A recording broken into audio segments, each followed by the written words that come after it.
What's going on, everybody? Zack Rosenblatt back here for the latest episode of the Talk is Cheap podcast. Here with Darryl Slater. The NFL draft just happened, and the Giants' first round went about as well as could be expected, to the point where it was so non-controversial and it was so positive that it feels like we're covering a different team now. Sort of. Sort of, yeah. Yeah, but you know what I mean, like that. So they got Kayvon Thibodeaux, Thibodeaux or Thibodeaux. I'm still trying to figure out the right way to say it. I will figure it out.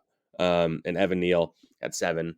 And as I've said and written, like if you had told anyone, even at the end of the college football season, if you had asked anybody at the end of the college football season, like who is the most likely to be number one pick, like those might have been the top 2 guys because Trayvon Walker wasn't in the discussion yet. So the fact that they ended up with those 2 guys. Their 2 biggest positions of need for like a long time. There was a lot of the noise pre-draft about them not liking Thibodeaux, which is clearly all fakely leaked to hope he would fall to them. And it worked out. And Evan Neal, I think most have him graded as the top tackle in this class. And he's just a freak and a physical freak who is the only one out of the 3 top tackles that had experience at right tackle, which is what they need. Like, I think we'll talk about the rest of the draft in a minute, but I don't think they could have done a better job on that first day. Yeah, and look, I mean, part of doing a good job is fortune, good fortune. Yeah. And if you look at that, the top 2 probably went about how you'd expect, right? I think, the Lions ran that pickup for Hutchinson, right, to the point the NFL whined about it, right? So Walker Hutchinson, no surprise. And just, I was in Vegas for the draft, and I was out there in the crowd for those first 4 picks. And I was with a Jets fan for a story I was doing about Jets fans being bitter and angry at the draft. Of course, this draft left them no reason to be bitter and angry. But then Stingley went at 3. And there was kind of this audible, like, oh, wow. Like, because then that was the first real domino that people were like, oh, wow, Yeah. okay. As we know, I mean, obviously the Giants could have drafted a corner. But then came, then it was like the swing spot there with the Jets. Were they going to take Thibodeaux? Were they going to take a corner? Were they going to take a tackle? And as we've talked ad nauseum, these 2 teams had overlapping needs. And so they take Sauce Gardner. It would have been fascinating to see if Thibodeaux had gone 4. Would the Giants have taken Gardner at 5? Sauce at 5, yeah. Would they have taken Evan Neal there, right? Or Aquanu? So I think that's, that they wind up, obviously Sauce Gardner goes 4 for years to come. I mean, potentially, right? You have these 2 guys in this market, Sauce Gardner and Kayvon Thibodeaux, who, let's be honest, I mean, probably the brashest guys in the draft, 2 big personalities. And this will be a fascinating look at this for years to come, right? Like did the Jets make the right call passing on Thibodeaux, really is what it comes down to. Because they obviously had an edge rusher need, they were able to get an edge rusher with Jermaine Johnson. But so, I mean, just on paper, looking at this, yeah, the Giants not only addressed 2 big needs in edge and right tackle, but they addressed them in a big way. I don't think you can really, if you're a Giant fan, have any major arguments about this draft haul. There was no major gripes or reaches or anything like that. And, now let's see if these guys can play. Yeah, we should talk about Thibodeaux a bit because I think he's such an interesting case study or whatever. There was all this talk pre-draft about his attitude and commitment issues or whatever. Yeah. And a lot of the reports were tied to the Giants, which, I mean, maybe it came from them, maybe it didn't. But there was like so many where he had a terrible interview with the Giants. It was so bad that he stormed out of a dinner, and there was, there's some people in the front office who, aren't sure about him and all this stuff. And then he's sitting there at 5 and they take him without even like really questioning it because in Joe Schoen even admitted, he's like, we thought the drop off from him to the next edge rusher was significant. So we thought we could get one of Evan Neal and Aquanu and we could get him. Which, like, I feel like Dave Gettleman didn't really think, they didn't have 2 first-round picks like this before, but I don't know if you ever thought, like, okay, if I do this and this happens, kind of thing. I think he just like, I like this guy, I'm taking him. I don't care what anybody says. But I don't know, it's like so interesting because, I mean, I think an underrated part of this is that the scouting staff and the people in the front office, as we learned yesterday with Chris Pettit getting fired, like a lot of people in this process were not people that Joe Schoen hired or that he has any background with. So my thought was, and that's why it's hard. A lot of times you hear a buzz that like sounds interesting and real. and you go with it. But interesting about the Giants was that Joe Schoen, none of the people in his staff were his hires or his people. So maybe they're the ones leaking it and they don't know his true intentions. So that's why it's possible a lot of this stuff got out. Like Charles Cross, it was all about how Charles Cross was their guy. And then Joe Schoen basically said after the draft, like we wanted Evan Neal or Aquanu. Like he admitted it. Yeah, I mean, so much of what comes We out had of the them. pre-draft. I mean, maybe if they're both gone, they would have considered Cross. I don't know, but Yeah, like that. But that was another thing that was like the Giants were clearly, or somebody in the Giants was leaking that to a bunch of different people.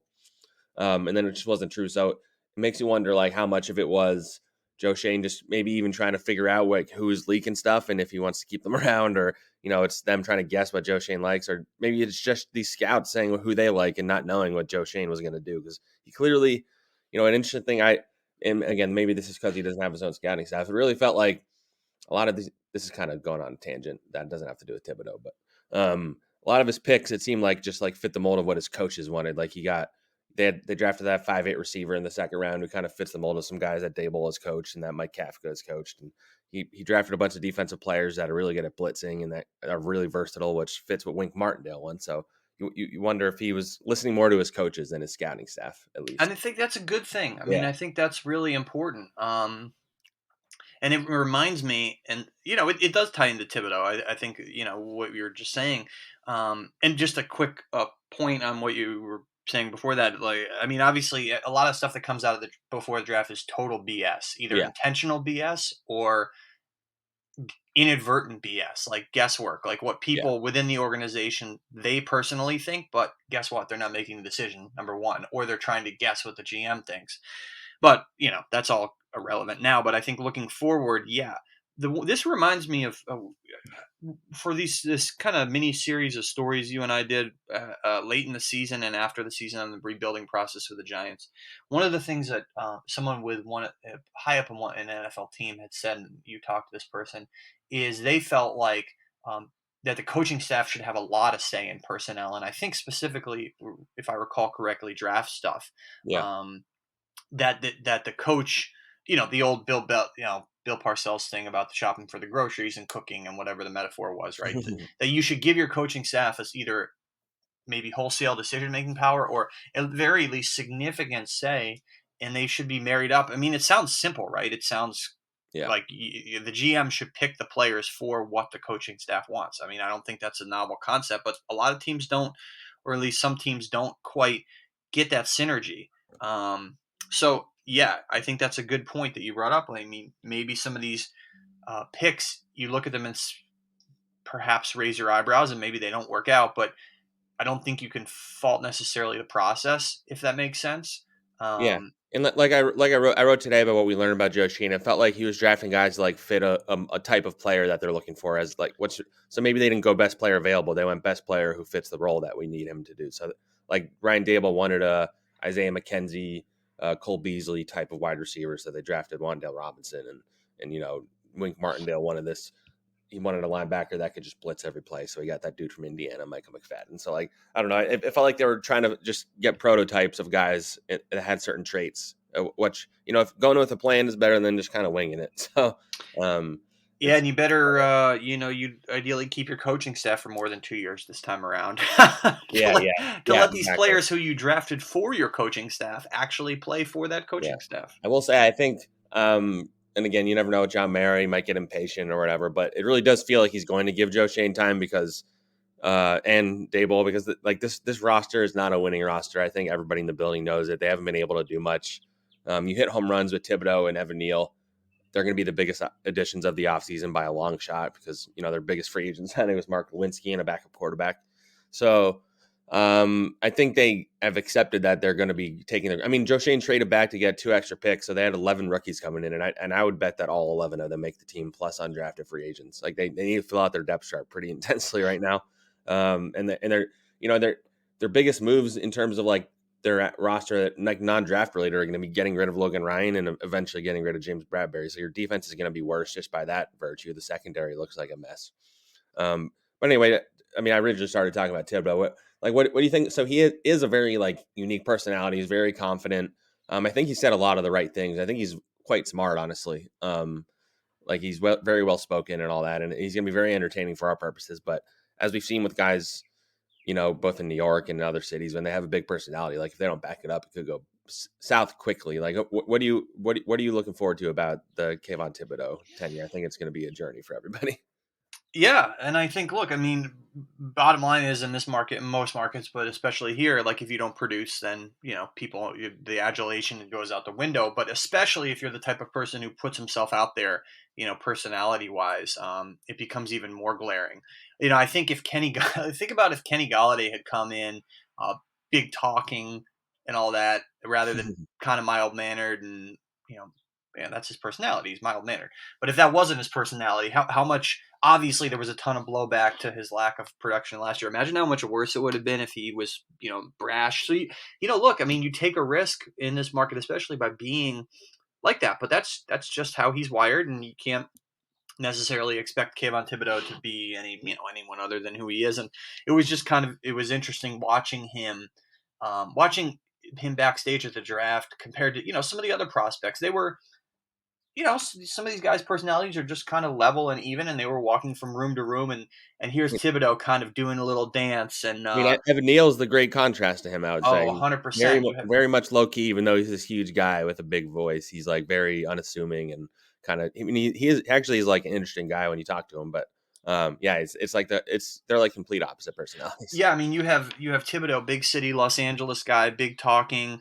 and and brash, and wearing his sunglasses throughout the whole post draft process, and then you have Neal, quieter country kid from kind of the sticks of Florida, who was wearing these tinted eyeglasses things, tempered eyeglasses, and a little more studious looking, quieter. And the fun part is, look, these two guys with these two different personalities and two really good players, obviously, are going to be going against each other a ton in practice. So that will be a cool matchup to watch. And I think to some degree, those practices might be more entertaining than some of the Giants' games this year, because this is a big picture season about the future. And right there every day on the practice field and in camp, you'll see those two guys going against each other, in terms of the glimpse of this future. But yeah, like I think with regard to Thibodeaux, he reminded me of like a pro wrestler. Like he was saying things after the draft, and really Sauce Gardner too. Like these guys,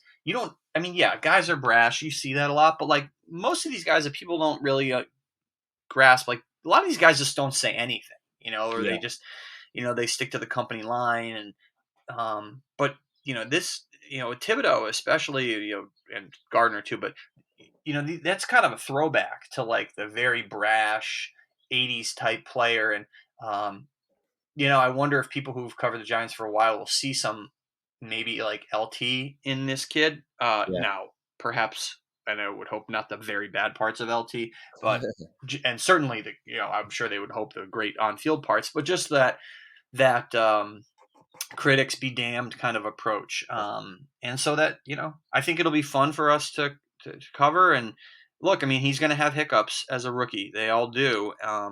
Now, will his personality help him get through that? Or will that, exacerbate his problems? I think that'll be interesting to see. It's funny. One of the interesting things that came at like the combine when he talked about how the Giants were like giving him a hard time. And one of the things that he said they asked him was like, if you're going a bunch of games in a row without a sack, are you gonna be able to handle the the New York media and the fan base and the radio when they start criticizing you and stuff? And I think we'll find out pretty quickly because he's a rookie. Like those guys hit a wall unless they're freaks of nature like Myles Garrett or whatever. So um, that'll be interesting. And another part that kind of came out in the last week is that Michael Strahan was already becoming a mentor for him. And Michael Strahan, which somebody reminded, because I obviously didn't cover the team back then, but when he was a rookie, I think he came in and like guaranteed he was going to get 10 sacks, and then he barely played his rookie year, and then he bounced back from that pretty good too. So even if it doesn't go well the first year, I mean, social media is different now and all that stuff, but it is for someone like Kayvon Thibodeaux, who kind of like one of the knocks against him is that he's thinking about his brand and the off the field stuff. Like Michael Strahan might be the best mentor possible for him. Yeah, because, similar personalities, like you said, and obviously Strahan can help this kid kind of navigate a big market and maybe tell him, hey, this is what I did.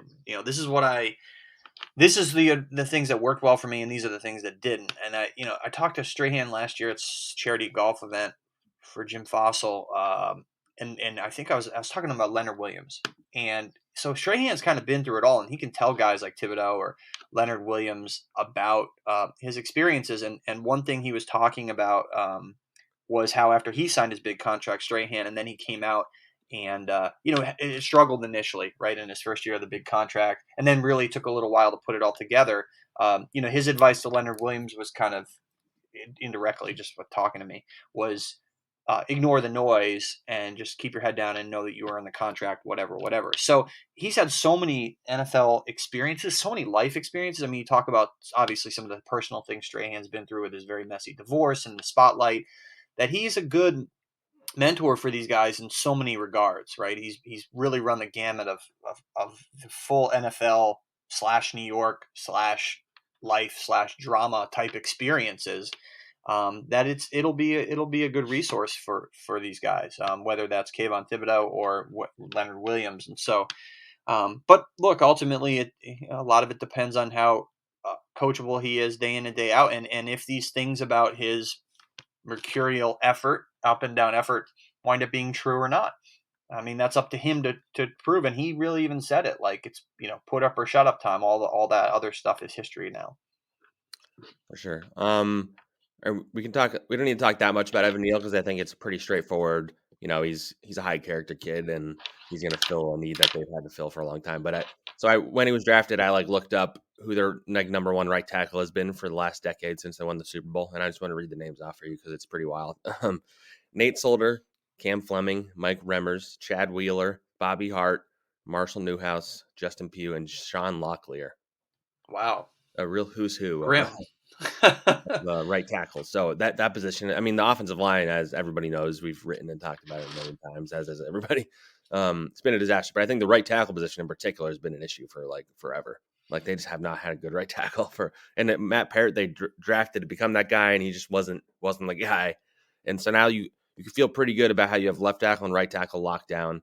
You figure out the rest. Hope Mark Lewinsky can bring some solid stuff. I had somebody tell me a year or two ago, one of my many stories I wrote about the offensive line, that you only really, in the modern NFL, he said you only need 3 quality offensive linemen, and then you just figure out the rest with the other 2 guys. You just mix and match and whatever. But if you have 3, then you can feel pretty good. So they have 2.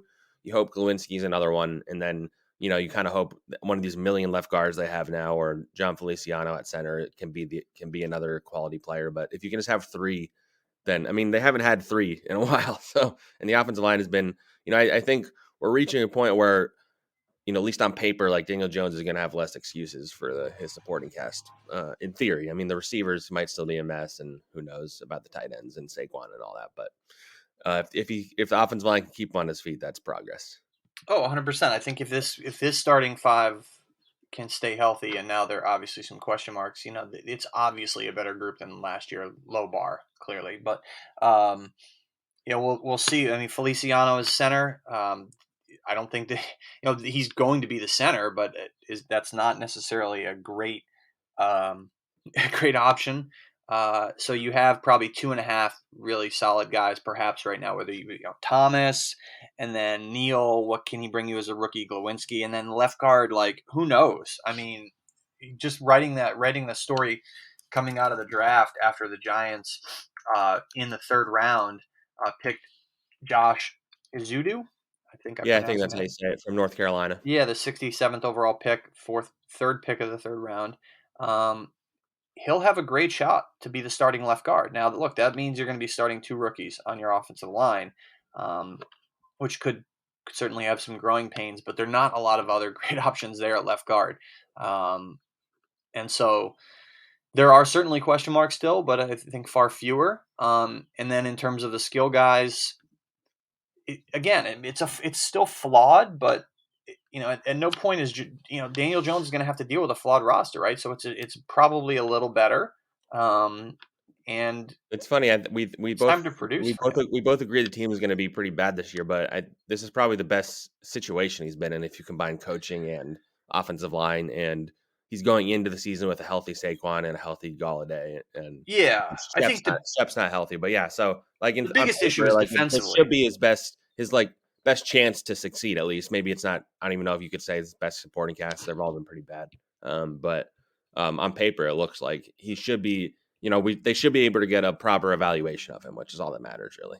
Yep, exactly. And people have said, like, in the right situation, he can be, a more than capable starter. Now, is this an ideal situation? Not necessarily, but I would say it's definitely closer to being the right situation than it was before. And like you said, they should be able to get a good evaluation. And a lot of this team's problems, if you look at the roster, are on defense. And now, they do have some issues offensively, but I think on a whole, one of the bigger reason why the roster is so in dire situation is defensively. Yeah, the defense is. We'll get to that in a second. So I would say the most controversial pick they had was in the second round when they picked Wan'Dale Robinson from Kentucky. He's a 5'8" gadget receiver. They just picked a gadget receiver in the first round last year. He's primarily a slot receiver. He was pretty productive at Kentucky. He had like over 100 catches, over 1,000 yards. I mean, I don't know what did you make of that pick? It was surprising. There was a lot of receivers on the board. The Chiefs got a guy that'll probably start for them right away, Skye Moore. There's an Alabama guy that was picked right after him. There's a bunch of guys. Like, I think Dane Brugler had him graded as like the 16th receiver, and there was like 6 or 7 that were still on the board that ranked ahead of him. I mean, that's not the be all end all. Everybody has their own board, obviously, but I don't know. That bit confused me in the moment. It makes more sense the more I've thought about it, that they were like looking for a certain type of player. I don't know if I necessarily would have picked him that early, but like, what did you make of that pick? Yeah, I think given the fact that you picked Kadarius Toney last year and that they're supposedly sticking with him, a little curious. Some redundancy there, just like when they picked Toney, people said, "Look, some redundancy in the slot with Sterling Shepard." Obviously, Shepard's not going to be around for a little while because of his latest injury, and so it just you mentioned it, I'll flesh out the detail. They pick Wan'Dale Robinson at 43. So at 44, a receiver goes Mechie from Alabama. At 50, a receiver goes Tyquan Thornton from Baylor to the Patriots. 52, a receiver George Pickens. 53, another receiver Alec Pierce, and then 54, Skye Moore. You mentioned it. So after they pick him at 43, there were 5 receivers that went from 44 to 54 in those next picks. So time will tell if they made the right call or if passing on any of those 5 guys was a mistake. And the size is obviously something that he's going to have to overcome in the NFL. And certainly small guys have thrived at times in the league, and in Brian Daboll's system, I think that's what they're looking at. But they didn't really.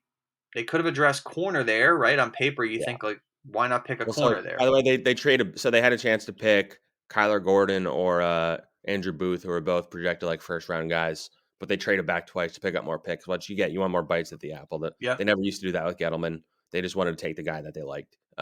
So I think it was smart to trade back. But yeah, corner was, especially when you just assume Bradberry's gone, the corner is like the biggest weakness on the roster all of a sudden, which is pretty crazy to think about. I mean, I think they're playing probably the long game here. Yeah. I think they're looking at it and saying, we're not going to be able to address every position this offseason. And so, maybe we just, roll with Adoree Jackson and Aaron Robinson as our corners this year after they get rid of Bradberry. And you know what? Maybe that's not ideal. But if if Aaron Robinson winds up being really good, then that's great. If not, then they address it next offseason. But I just don't. I think that they look at it and realize that this is going to be a long game approach, which I can understand, and I think that's smart. Because not that they're throwing away this year, but it's a process, right? And so this won't be an overnight process. So it's about multiple drafts for this team, not necessarily just one. Yeah, I think that makes sense. I'll just run through their picks because there's some that I thought were interesting. You mentioned Azudu.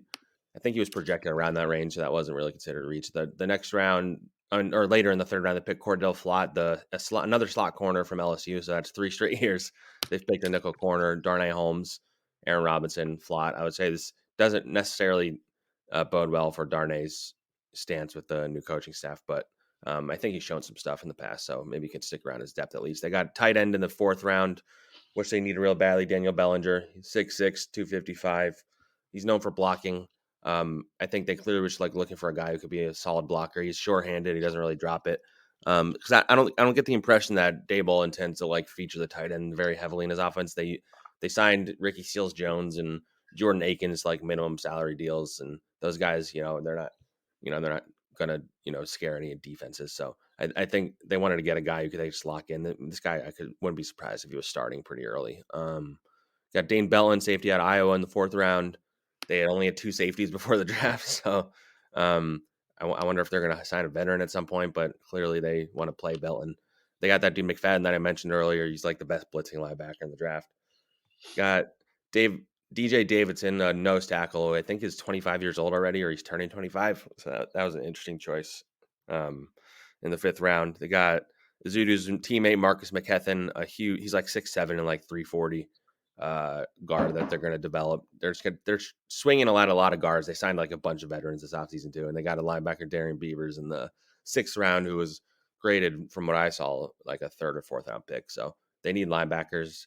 They need offensive linemen, so I think they hit that pretty hard. But like coming out of the draft, I would say the biggest need right now, or the biggest weakness, is the secondary. I mean, right now, if the season was starting today, their starting corners would be Aaron Robinson and Dory. Or I mean, assuming Bradberry's gone, Flott in nickel, and then you have Xavier McKinney and Julian Love as your safeties. Like, and you're playing in a division where the Eagles just loaded up and got AJ Brown to go with Devonta Smith. You have the Cowboys passing offense. Washington has Terry McLaurin still. Like they're going to get lit up unless and it's funny because everybody talks about how an important part of Wink Martindale's defense is having great coverage on the back end, guys that can kind of defend on an island so he can blitz like crazy.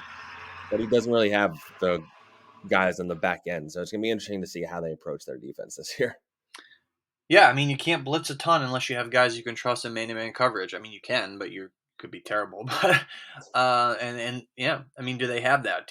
There's so many questions. Even Adoree Jackson, who thrived last year, did well, right? At least, but he wasn't the number 1 corner. Now he's going to draw number 1 assignments. It's because again, it's not like they drafted Sauce Gardner or another cornerback there. In at number 5. It would have, like I said, it would have been interesting to see if the Jets take Thibodeaux. Would the Giants have taken Sauce Gardner? And then it's a little bit of a different conversation here. And so, yeah, I think Darnay Holmes and Flott will be an interesting conversation and competition there in the slot. But do you trust either of those guys to be your starting slot? Do you trust Aaron Robinson in the move from the slot to the outside? Do you trust Adoree Jackson drawing number 1 receiver assignments? I mean, all big questions. And then, with Logan Ryan, who, look, I mean, I don't think Logan Ryan was never as good as his name or, let's say his own perception of himself perhaps was. Like, if you look at the metrics, he wasn't that good for the Giants, and his contract was a terrible idea. He was never a really productive player for the Giants, but. I mean, that goes down as one of the worst contracts Gettleman signed, which is saying something, by the way. Insane. I mean, yeah, like, maybe he was a good talker. Well, he was a good talker and a good locker room guy in spots. So, but the production it never warranted the contract. And the only curious part about them getting rid of him is that it didn't really save much cap space. And also the fact that there probably is a downgrade to Julian Love, or whoever probably is going to be the safety, and it's Julian Love at this point. Because, like you said, it's not like they can necessarily trust Belton to be a starter there immediately. So, yeah, there's a drop-off, I'm sure, from Logan Ryan to Julian Love, even though Logan Ryan was a pretty flawed player at this point in his career. And so there's just so many questions across the board. I think if you look at McKinney, the guy who's returning in his spot, like in his original spot, because even Jackson will be the number 1 corner at this point, he's the guy with the fewest question marks, considering how he played last year and considering the fact that he's coming back right in that same spot where he was last year. So I just don't see how a defense and a team, no matter who their defensive coordinator is, can thrive in today's NFL when you have that many issues in your secondary. Maybe they'll surprise us, but on paper, it just looks pretty dire right now. Yeah. And we've kind of alluded to Bradberry. I figure we can talk about this briefly because it's kind of the same thing that we've been saying forever. But I guess it's a little different because the draft came and went. But it seems pretty clear what happened here is that, at the start of free agency, by keeping Bradberry, he was guaranteed $2 million more of his salary, which made it so it'll be less money they save when they trade him. But Joe Schoen clearly didn't want to just get rid of him for nothing. So he held on to him in hopes that he could find a team to trade for him. I think ultimately his any team that required him would have to pay a $13.4 million salary. Nobody was willing to pay that. It doesn't sound like he's gotten any actual offers. Maybe he said he's gotten phone calls. Even he admitted there just wasn't any new interest during the draft. The fact that they can't even get like a 7th-round pick for him, I think kind of says everything. That teams are just kind of assuming they're going to cut him, or they don't value him in a way that they feel like they should or even want to trade for him. So what is going to wind up happening, and is they're going to cut him because number one, he's not viewed as a good fit in this defense. Maybe if he's not a long term guy that you want to keep, then you got to get rid of him now. Let these young guys figure their thing out. I've had a lot of people ask me, why don't they just extend him or restructure him? Well, if you don't want to keep him now, then you're not going to extend him. They haven't approached him about an extension. And then the restructure is not going to happen because then you're just kicking a bunch of money down the road, and they need as much money as they can get in the next couple of years to completely change this roster. So they're going to cut him at some point, I imagine pretty soon, because they're going to have to start signing their rookies. I guess they don't have to sign them until training camp technically, but I think ideally you have them signed before that. So you cut them and you save $12 million. You get closer to the salary cap, and I imagine they're going to move on from Darius Slayton at some point too, save 2.5, because you don't pay almost $3 million to a number 5 receiver usually. Although they did kind of do that to John Ross last year. So, and so yeah, so I think that's where things stand in the Bradberry situation, right? I mean, I don't know if Yeah. you have any opinions about Well, that. yeah. I mean, obviously, it goes without saying that they need the cap space, and people are. It's not necessarily. It's not a hard decision to cut him. I mean, if they trade him, that's 12.1 that they free up.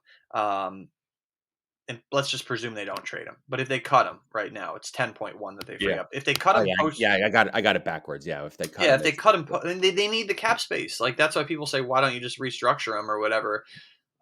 Because it's not about this year. It doesn't really. yeah. Let's be honest. It's not. They don't Yeah, need him. if you restructured him, then you bring him back because in that scenario you think, okay, we're good enough to win some games this year, They're so we not. need our best corner, Yeah. but they're not good enough to win games this year. So why would you keep him?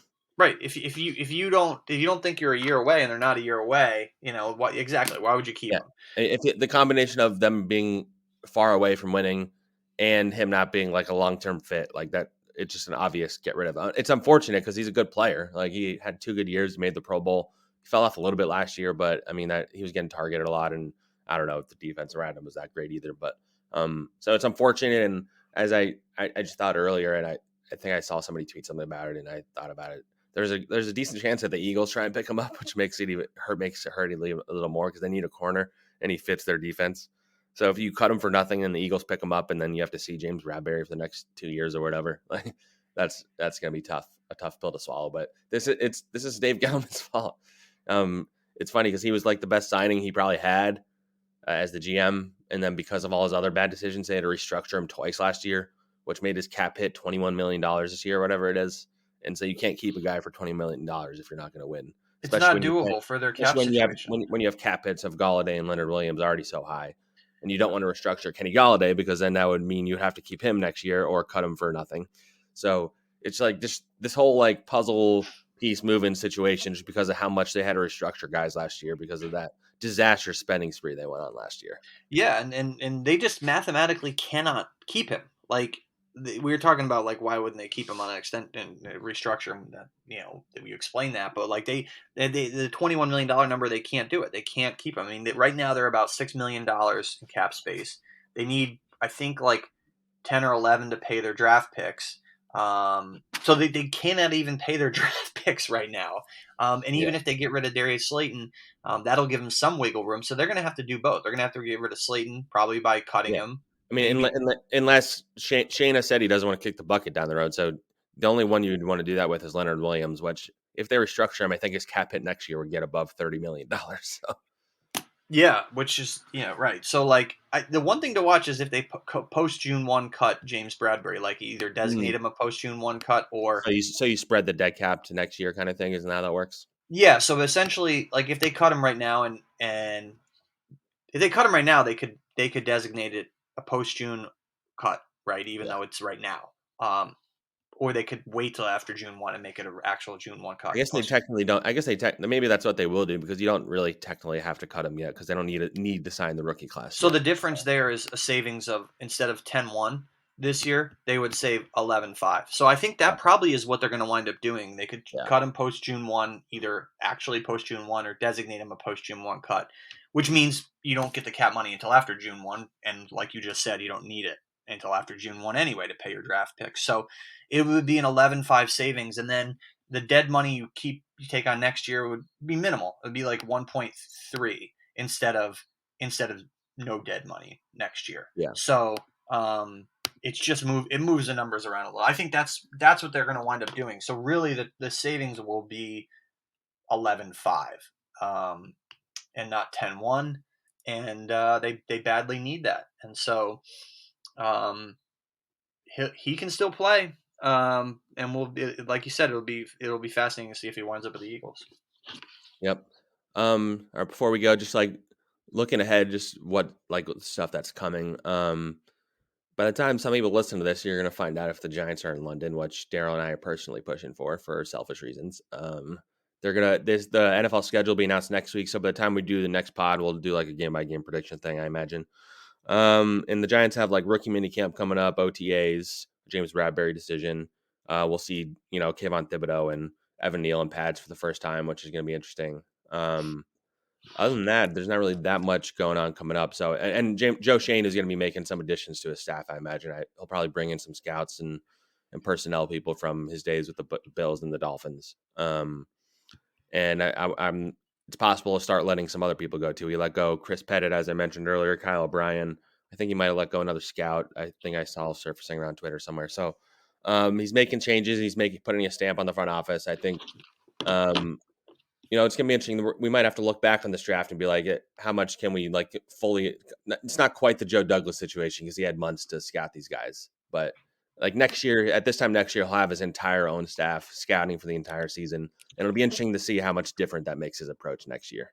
Yeah, 100%. So it'll be a fascinating year off season for him next year after dealing with a lot of the challenges this off season. Yeah, and having some money to actually spend and not have to pinch pennies everywhere. All right, we'll wrap it up there. We'll hit you guys back in another week or two, another episode, and thanks for listening.